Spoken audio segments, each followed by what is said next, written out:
I, Clancis Dumagude, a South African and a citizen of this country, I feel rather insulted whenever a person that has stolen from us taxpayers as well as money that is supposed to go and serve the poorest of the poor of this country. And then when they get caught and then they are brought before a court, suddenly the public gallery disappears. Now, the public gallery, in order for it to exist, we need to make an application with the court so that the cameras can roll. Listen, if you go to any court, whether it's the High Court or the Magistrates Court, behind the back is the public gallery. That means any citizen can walk into a courtroom, sit down and listen to whatever matter that is on the table. Now, we are having corrupt government officials that stole monies from us. Now, when they are caught, we have to make a court application so that the cameras can roll, so that we can follow the proceedings in court. I find that rather unfair and unconstitutional, in my opinion, because it is in the public interest. Julius Mkhwanazi is in the public interest, and his co-accused, Mr. Kagiso, is our interest. So to come and kind of like black us out, that is unconstitutional. So I feel like there needs to be some kind of a standing agreement that whenever a corrupt official, or at least an accused corrupt official, comes to court, please, can we not also be patronized by the suspects to be accused wearing masks and covering themselves? This is a gallery. You are accused of committing a crime against the people. We want to see you. We really want to see you. You should have thought about it before you put your hand in the cookie jar, because you will get caught. I mean, it makes no sense anyways, because you are still going to be told to remove those masks and whatever else that you are hiding yourselves with. So I feel it's something that needs to be discussed with the Department of Justice, that there's no way that we all will go to the court physically. People live their lives. Others are at work, but still following what is going on in court. But now when we are blacked out, whether it's a first appearance or bail application, or when the case gets transferred to the High Court, we want to follow that process through and through. In the High Court, same thing. We want them cameras to roll because that is our public gallery. Those that cannot make it to court, we want to follow the proceedings. We want to know why they did what they did to us. I don't know. Am I the only one who's offended? Because I really am. I mean, why I'm saying this, I was watching the proceedings of Julius Mkhwanazi. I mean, we've been waiting the whole day. The whole day. I thought he was going to appear at least by 10. No. Come 11, he was not there. 12, he was no. Lunchtime, he was not there. 2 o'clock, he walks up the dungeon. And when he walks up the dungeon, of course, he's walking with his co-accused Kagiso Lerutla. I keep hearing him being called all sorts of names. Apparently, and what did that say? I hope when you heard this, you thought of me, especially the people, the Honorable Client members. Allegedly, this Kagiso is a blesser of the baddies. Any baddie that you can think about, he funds allegedly their lifestyle. When they take first class, fly Emirates, and then they tell us on their Instagram, I'm God's favorite. What? How do they say? I'm God's favorite. I'm blessed. And they go to Dubai and they buy them Louis Vuittons. And then you're like, girl, you look very young. How old are you? And what do you do for work?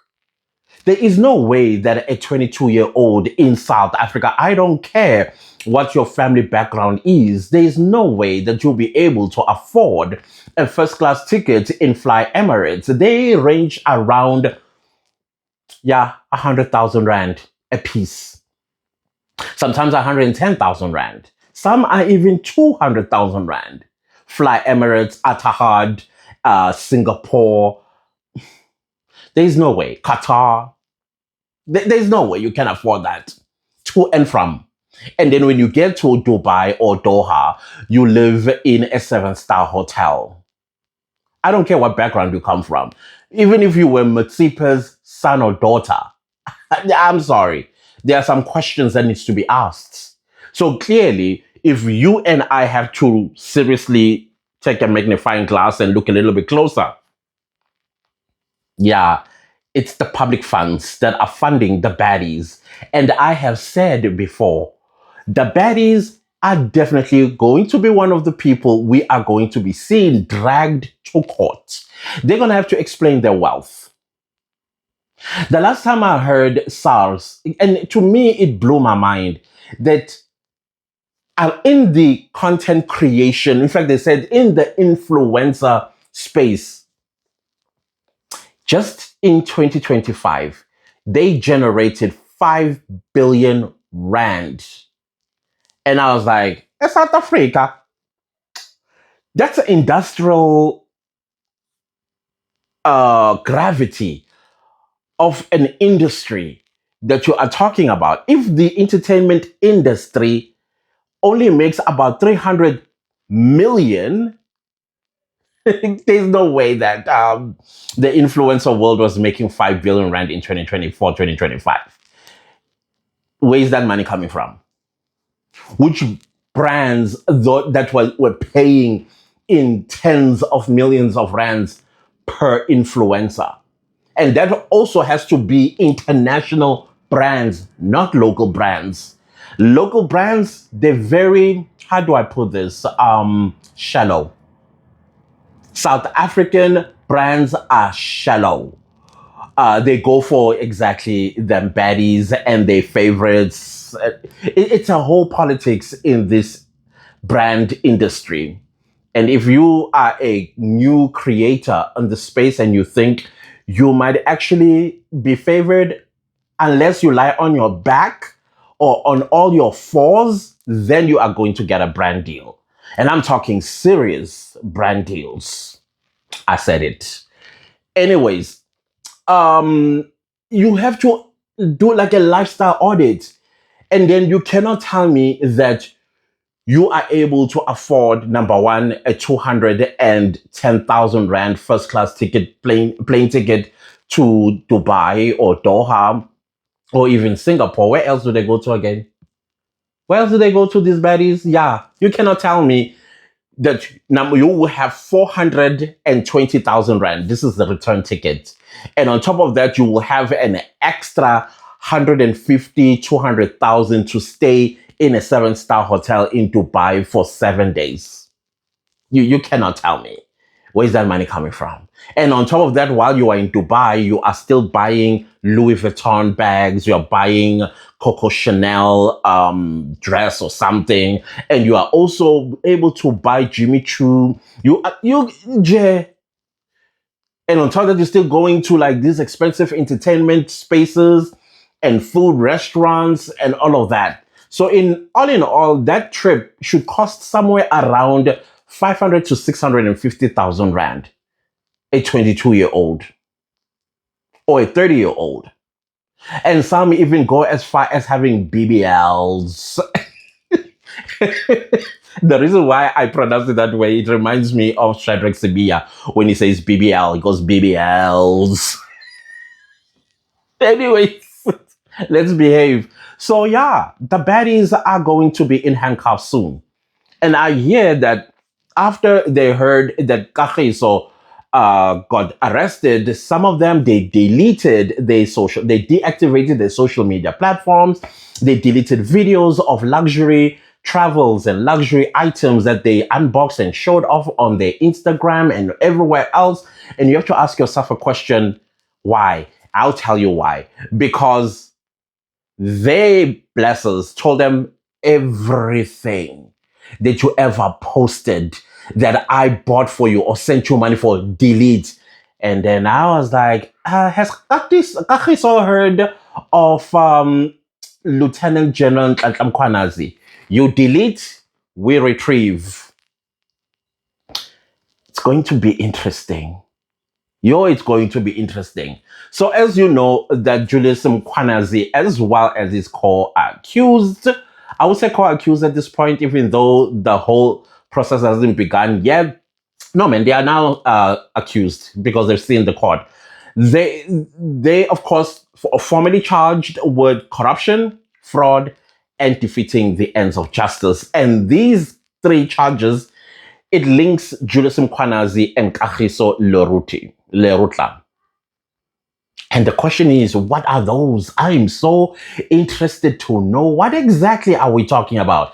Does it have anything to do with the Madlanga Commission of Inquiry? Because if it has to do with what is happening with Julius Mkhwanazi and the Madlanga Commission of Inquiry, then who is Kagiso? I'm still asking. What? I never heard of Kagiso. Was I sleeping? Did y'all hear anything about Kagiso Lerutla? I don't know. But anyways, they are going to return on Wednesday for formal bail application. Even though, our gallery was almost cancelled. Like, I don't know who appeared, Sergeant Kosi. I didn't appreciate the magistrate when they took the decision not to let us in the courtroom when I think it was when she ruled that media must be blacked out.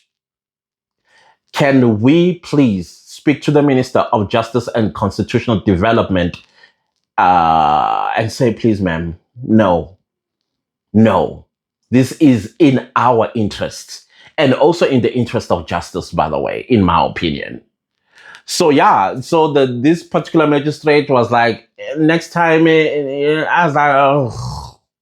So we were able then to see both the accused as they came to say hello. As you know, when you appear for the first time in court, you are basically going to be formally read your charges and if the state is going to oppose bail or not, type of situation. And Kagiso was arrested at the airport. Where was he going to? And they are complaining that he was not alerted that he's being investigated. And I'm thinking, but South Africans don't get told that they are being investigated. What's so special about this one? At least with Julius Mkhwanazi saw it coming. And speaking of the Madlanga Commission for Inquiry, can somebody who know Gareth Mnisi that it's not looking good for him? He must stop lying to the commissioners, and he must stop trying to manipulate and interpret things that don't make sense, because it makes him sound a little stupid. And I know he's not stupid. The man is well educated. So I think because he knows he's well educated, he thinks he can dribble the commissioners. These are the best legal eagles of our country. From Justice Madlanga to Mayor Sase Baloyi to Sandile Khumalo. And there is no way you can also try to dribble the evidence leaders themselves, all of them. In case you have not noticed, one of the evidence leaders, Miss Hassim, have you seen her at the International Criminal ICJ? ICJ? You want to play with something like that? You might think you're smart. Trust me. This is not the finance fraternity. You're dealing with legal eagles. These are the people who read books upon books upon books upon books upon books, and they know every single word, what it means, and how to interpret those words and put them into context. So can somebody who knows Gareth Mnisi to stop acting dumb? It's embarrassing.